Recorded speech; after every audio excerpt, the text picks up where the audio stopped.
Hi, it's Dr. Myers, and this is video number 2 in how to use Fred, and in particular, how to size your Fred graph, keep your captions, how to use a caption, the image itself, and your source statement all together on the same word page. Because otherwise it becomes very hard to read, and the harder it is for me to read, the well, worse for you, I suppose. But nevertheless, the idea is how to graphically do this within Word. Um, and if you know this, that's great. You can move on. Well, first thing I want to do is I want to go to Fred. And in video number 1, we created a graph, not this one, but this graph I've created, and it's in the narrative of the chapter review that I wrote for you for this assignment. And I mentioned that way back in my college years, my freshman year, which is before this graph began by a few years. I started in 1969. Gasoline was 33 cents. At the beginning of this data series, I couldn't find one that went all the way back. Gasoline had risen to 60 cents. And I talk a little bit about that in the narrative, just in terms of history of recessions and downturns and what have you. Now, what we see in this graph, the story is that it's, let's look at $1 gas. Okay, it's a little bit more than $1 gas. It's 120, 130, somewhere floating around in here until we hit this recession.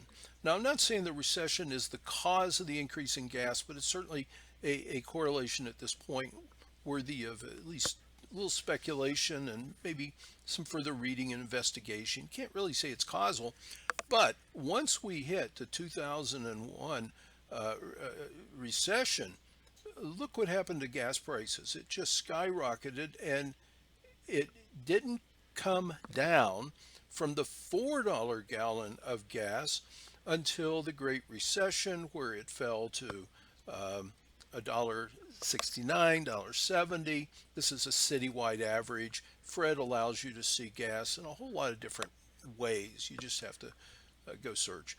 And then after the recession, it started coming up again. It gets to a peak in May of 2014, and then it starts to fall. Again, why?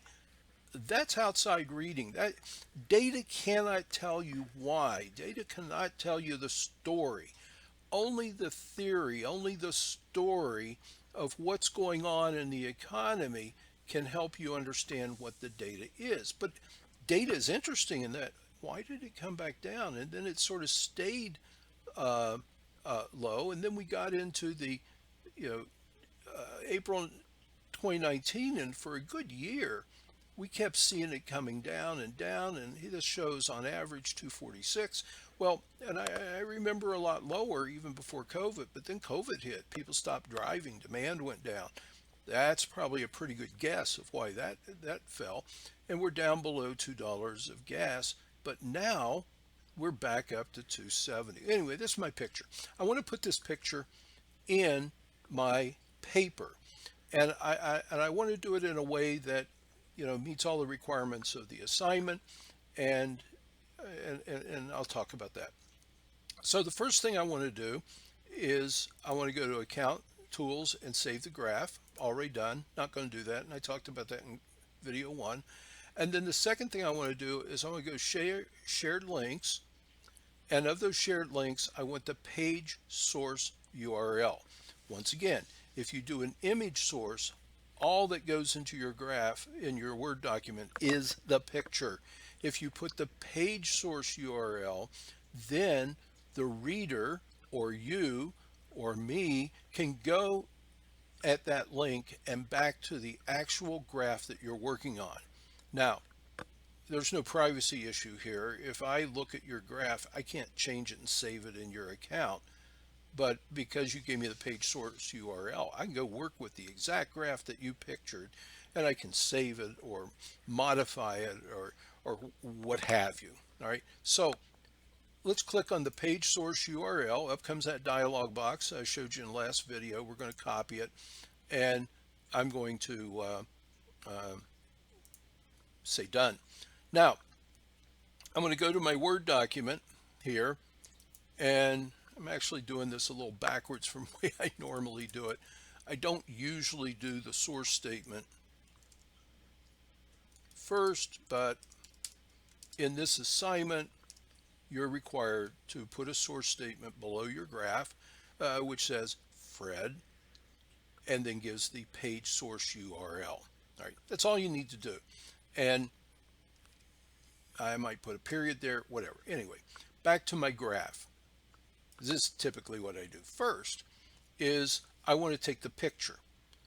So I go to Document. I'm going to go to Insert, Screenshot, Screen Clipping. Now, because this Fred graph was the last thing I was looking at, it comes up, it's highlighted. I decide how much of this I want to copy, which is typically the entire blue window. And it drops right into my document, but it dropped in where the uh, cursor was, which was unfortunately after, not before the source URL. So I'm just going to take the source URL. I'm going to drag it down to the end, and there we have it. Okay. So you can, these are different elements. That's a different element. That's a different element. You can move it. Now, third thing I want to do is I want to add a caption. So I'm going to come to my graph. I've clicked on it, see how the boxes have come up around it, and I'm going to insert a caption. Now, in the caption box here, it already says figure 1. It might not when yours comes up because there are different options. So there's equations, there's figures, there's tables. So you're going to get figure 1, 2, 3, 4, or table 1, 2, 3, 4, or equation 1, 2, 3, 4, and they're all a little bit different. So we're going to choose figure. I want it above the selected item. I want to make sure we're not excluding the label, because here's how dumb that looks. The figure goes away and it just becomes a 1. So I'm going to go up in the caption. Now I want to give this a clever title, and something that tells you exactly what we're doing, may include some facts like dates, and it may also kind of tell a little bit of story. In my case, it's gasoline prices. Okay, I wasn't born in that year. I was in college or out of college by that point, but nevertheless, gasoline prices over my lifetime. And I don't know. How about, let me just do uh, 19, I think that first one's 76 to 2012. Now I could put quarters, I could put months in this case, and whatever. Again, you can use this. Um, you can use that title to kind of tell story. What story do you want me to see in that picture? What jumps out at you? Um, if we were doing poverty reduction or something, the figure could be amazing drop in poverty, or a drop in, this could be amazing rise in gasoline after 2000, or what have you, or directly shorten up the time period and talk about the rise during COVID. Your figure, your title can tell a story. Titles are really important, and we tend to write things like introduction, conclusion. But we can be a little bit more explicit with those titles to help the reader. Anyway, I've done that. There we go. There's my figure. Now, a couple things. I'm going to make it a little bit smaller. So I highlighted on it.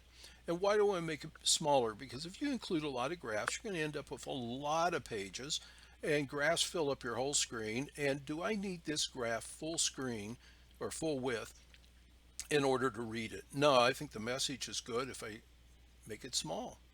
I'm going to do that. Now, one thing that happened, I noticed I don't have a carriage return in front of source, so I'm going to do that. So this is now the size that I want to do, and actually in many things I do, and in this writing assignment that I did, I just bring it back to about this 4 on my screen. Your ruler may look a little different. I just picked a place where I think it's very comfortable, And if I need the detail bigger so somebody can see it or whatever, I'll do that.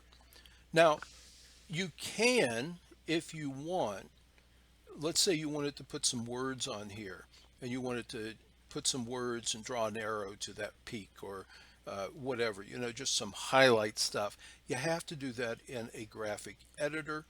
And if you right click, depending upon whether you have an editor installed, you might get a choice to actually edit it. All right. The other thing you can do here is you can do a style. I recommend if you pick a style, use it all the way through. This is my favorite style, but it doesn't really matter. I just like the three-dimensional aspect of it. Obviously, this style is not good because you can't see past uh, the beveling, uh, but you can do all kinds of things. I'm not necessarily recommending these, but if you see, for instance, pictures with highlights, that's how you get it. You can also crop, and that just allows you to say, I want to take part of this picture. That's kind of a bad idea in a graphic, but it may be a great idea in a picture where you have three people and you want to crop one out or something. You know what I mean. Anyhow, so what do I do next? What I do next is I highlight the whole thing. This is very important. It's like the icing on the cake, because when I do that, I'm going to come down here and I'm going to right click. Oop, I lost it somehow. All right, I'm going to highlight the whole thing. I'm floating my cursor over the gray area. I'm right clicking. There we go. And I'm picking paragraph. So make sure the whole thing's highlighted. Go into paragraph. And then under line and page breaks, under pagination, make sure that keep with next is a check, not an empty box, not a black box, but a check. And then keep lines together and say OK. And what that's going to do is going to take all three of those and it's going to tell Word, don't split those across pages. You've probably had things where titles end up on the last line of the page and then the next page. It doesn't look good, doesn't read well. This keeps it all together. Now you can still go in here and say that looks too big to me, so I'm going to reduce the font size and things like that. So you can still, and you don't have to go back into the figure dialog, um, you know, to edit this. I remember that was regular unleaded. Oh, ah, regular unleaded gasoline prices. Of course, it does say it right there. So I'm a little bit redundant, but do use your figure titles to help you make your explanation. So that's video number 2. Came in about 13 minutes. I hope that helps. And I really do look forward to seeing your reactions about the recovery to the COVID recession.